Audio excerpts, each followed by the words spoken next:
ನಮಸ್ತೆ. ನನ್ನ study with Shankar 24 YouTube ಚಾನಲ್‌ಗೆ ಸ್ವಾಗತ. ಇಂದಿನ ತರಗತಿಯಲ್ಲಿ ನಾವು ಸ್ನೇಹಿತರೆ, ಕರ್ನಾಟಕದ ಜಲ ಸಂಪನ್ಮೂಲಗಳು ಈ ಟಾಪಿಕ್‌ನ ಬಗ್ಗೆ ತಿಳಿದುಕೊಳ್ಳೋಣ ಸ್ನೇಹಿತರೆ. ಕರ್ನಾಟಕದ ಜಲ ಸಂಪನ್ಮೂಲಗಳು ಇದು ಪರೀಕ್ಷಾ ದೃಷ್ಟಿಯಿಂದ ಬಹಳಷ್ಟು ಇಂಪಾರ್ಟೆಂಟ್ ಆಗಿವೆ. ಒನ್ ಲೈನ್ ಕ್ವೆಶ್ಚನ್‌ಗಳಿವೆ. ಬನ್ನಿ ಸ್ನೇಹಿತರೆ ಚರ್ಚೆಯನ್ನ ಮಾಡೋಣ. ಕೃಷ್ಣಾ ನದಿಯ ಉಗಮ ಸ್ಥಾನ ಯಾವುದು? ಕೃಷ್ಣಾ ನದಿಯ ಉಗಮ ಸ್ಥಾನ ಯಾವುದಪ್ಪ ಅಂದ್ರೆ ಮಹಾಬಲೇಶ್ವರ.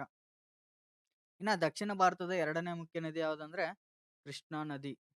ಕೃಷ್ಣಾ ನದಿಯ ಉಗಮ ಸ್ಥಾನದಿಂದ ಮುಖಜ ಭೂಮಿಯವರೆಗೆ ಹರಿಯುವ ಒಟ್ಟು ಉದ್ದ ಎಷ್ಟಂದ್ರೆ 1392 ಕಿಲೋಮೀಟರ್ ಕೃಷ್ಣಾ ನದಿ ಹರಿಯುವ ಉದ್ದವಾಗಿದೆ. ಇನ್ನ ಕೃಷ್ಣಾ ನದಿಯು ಕರ್ನಾಟಕದಲ್ಲಿ 480 ಕಿಲೋಮೀಟರ್ ದೂರ ಹರಿಯುತ್ತದೆ. ಇನ್ನ ದಕ್ಷಿಣದ ಗಂಗೆ ಎಂದೇ ಪ್ರಸಿದ್ಧಿ ಪಡೆದ ಕರ್ನಾಟಕದ ಪ್ರಮುಖ ನದಿ ಯಾವುದಂದ್ರೆ ಕಾವೇರಿ ನದಿ. ಇದಕ್ಕೆ ದಕ್ಷಿಣದ ಗಂಗೆ ಅಂತ ಕರೀತಾರೆ. ಇನ್ನ ಕಾವೇರಿ ನದಿಯ ಉಗಮ ಸ್ಥಾನ ಯಾವ್ದಪ್ಪ ಅಂದ್ರೆ ಕೊಡಗಿನ ತಲಕಾವೇರಿ. ಕಾವೇರಿ ನದಿಯ ಉಗಮ ಸ್ಥಾನ ಕೊಡಗಿನ ತಲಕಾವೇರಿ.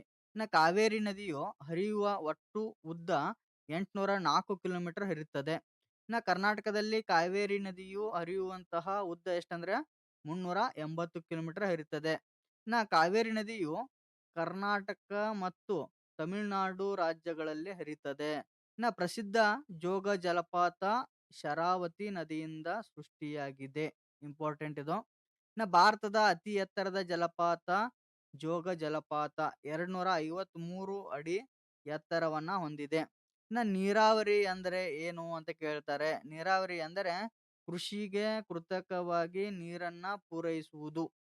ಇನ್ನ ವಾಣಿ ವಿಲಾಸ ಸಾಗರವು ಮೈಸೂರು ಒಡೆಯರ ಅವಧಿಯಲ್ಲಿ ನಿರ್ಮಾಣವಾಗಿರುವಂತದ್ದು.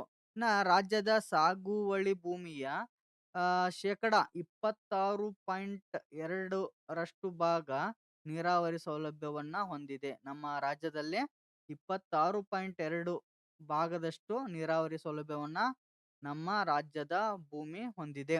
ಇನ್ನ ಭಾರತದ ನೀರಾವರಿ ಕ್ಷೇತ್ರದಲ್ಲಿ ಕರ್ನಾಟಕದ ಸ್ಥಾನ ಎಷ್ಟಿದೆ ಅಂದ್ರೆ 9ನೇ ಸ್ಥಾನ ಇದೆ. ಇನ್ನ ರಾಜ್ಯದಲ್ಲಿಯೇ ಅತಿ ಹೆಚ್ಚು ಕಾಲುವೆ ನೀರಾವರಿ ಹೊಂದಿರುವಂತಹ ಜಿಲ್ಲೆ ಯಾವುದು? ರಾಯಚೂರು ಜಿಲ್ಲೆ ಕಾಲುವೆ ನೀರಾವರಿ. ಇಂಪಾರ್ಟೆಂಟ್ ಇದು, ಕಾಲುವೆ ನೀರಾವರಿ. ಇನ್ನ ರಾಜ್ಯದಲ್ಲಿ ಅತಿ ಹೆಚ್ಚು ಕೆರೆ ನೀರಾವರಿಯನ್ನ ಹೊಂದಿರುವಂತಹ ಜಿಲ್ಲೆ ಯಾವ್ದಂದ್ರೆ ಶಿವಮೊಗ್ಗದಲ್ಲಿ ರಾಜ್ಯದಲ್ಲಿ ಅತಿ ಹೆಚ್ಚು ಕೆರೆಗಳಿವೆ. ಇನ್ನ ರಾಜ್ಯದಲ್ಲಿ ಅತಿ ಹೆಚ್ಚು ಬಾವಿ ನೀರಾವರಿಯನ್ನ ಹೊಂದಿರುವಂತದ್ದು ಬೆಳಗಾವಿ ಜಿಲ್ಲೆ. ಬೆಳಗಾವಿ ಜಿಲ್ಲೆಯಲ್ಲಿ ಬಾವಿ ನೀರಾವರಿ ಅತಿ ಹೆಚ್ಚಾಗಿ ಕಂಡು ಬರುವಂತದ್ದು. ಇನ್ನ ರಾಜ್ಯದಲ್ಲಿ ಅತಿ ಹೆಚ್ಚು ನೀರಾವರಿ ಕ್ಷೇತ್ರವನ್ನ ಹೊಂದಿದಂತ ಜಿಲ್ಲೆ ಯಾವ್ದಪ್ಪ ಅಂದ್ರೆ ಬೆಳಗಾವಿ ಜಿಲ್ಲೆ ಅತಿ ಹೆಚ್ಚು ನೀರಾವರಿ ಕ್ಷೇತ್ರವನ್ನ ಹೊಂದಿರುವಂತ ಜಿಲ್ಲೆ. ರಾಜ್ಯದಲ್ಲಿ ಒಟ್ಟು ಅತಿ ಕಡಿಮೆ ನೀರಾವರಿ ಕ್ಷೇತ್ರವನ್ನು ಹೊಂದಿರುವಂತ ಜಿಲ್ಲೆ ಕೊಡಗು ಜಿಲ್ಲೆ. ಇನ್ನ ಭಾರತದ ಮೊದಲ ಜಲ ವಿದ್ಯುತ್ ಶಕ್ತಿ ಯೋಜನೆ ಯಾವ್ದಂದ್ರೆ ಶಿವನ ಸಮುದ್ರ ಯೋಜನೆ. ಶಿವನ ಸಮುದ್ರ ಜಲ ಶಕ್ತಿ ಯೋಜನೆಯನ್ನ ವಿದ್ಯುತ್ ಶಕ್ತಿಯನ್ನ ಆರಂಭಿಸಿದ ಉದ್ದೇಶ ಏನಂದ್ರ ಕೋಲಾರದ ಚಿನ್ನದ ಗಣಿಗಳಿಗೆ ವಿದ್ಯುತ್ ಶಕ್ತಿಯನ್ನ ಸರಬರಾಜು ಮಾಡ್ಲಿಕ್ಕೆ. ಇನ್ನ ಶಿವನ ಸಮುದ್ರ ಯೋಜನೆಯು 1902ರಲ್ಲಿ ಕಾವೇರಿ ನದಿಗೆ ನಿರ್ಮಿಸಿದ ಒಂದು ಯೋಜನೆಯಾಗಿದೆ. ಇನ್ನ ರಾಜ್ಯದ ಎರಡನೇ ಜಲ ವಿದ್ಯುತ್ ಶಕ್ತಿ ಯೋಜನೆ ಯಾವ್ದಂದ್ರ ಶಿಂಷಾ ನದಿಗೆ ನಿರ್ಮಿಸಿದಂತಹ ಎರಡನೇ ಯೋಜನೆ 1940ರಲ್ಲಿ. ಇನ್ನ ಮಹಾತ್ಮ ಗಾಂಧಿ ಜಲಶಕ್ತಿ ಯೋಜನೆಯನ್ನ ಜೋಗ ಜಲಪಾತದ ನದಿಗೆ ಮಹಾತ್ಮ ಗಾಂಧಿ ಜಲ ವಿದ್ಯುತ್ ಶಕ್ತಿ ಯೋಜನೆಯನ್ನ ಜೋಗ ಜಲಪಾತದ ಬಳಿ ಶರಾವತಿ ನದಿಗೆ ನಿರ್ಮಿಸಲಾಗಿದೆ 1947. ಕರ್ನಾಟಕ ಮತ್ತು ತಮಿಳುನಾಡು ಮಧ್ಯೆ ಕಾವೇರಿ ನದಿ ನೀರಿನ ಹಂಚಿಕೆ ಕುರಿತಾದ ಒಂದು ಸಮಸ್ಯೆ ಇದೆ. ಇನ್ನ KRS ಅಣೆಕಟ್ಟನ್ನ ಈ ನದಿಗೆ ನಿರ್ಮಿಸಲಾಗಿದೆ. ಕಾವೇರಿ ನದಿಗೆ KRS ಅಣೆಕಟ್ಟನ್ನ ನಿರ್ಮಿಸಲಾಗಿದೆ ಮಂಡ್ಯ ಜಿಲ್ಲೆಯಲ್ಲಿ ಕಂಡು ಬರುವಂತದ್ದು. ಆಲಮಟ್ಟಿ ಅಣೆಕಟ್ಟನ್ನ ಈ ನದಿಗೆ ನಿರ್ಮಿಸಲಾಗಿದೆ. ಆಲಮಟ್ಟಿ ಅಣೆಕಟ್ಟನ್ನ ಕೃಷ್ಣಾ ನದಿಗೆ ನಿರ್ಮಿಸಲಾಗಿದೆ.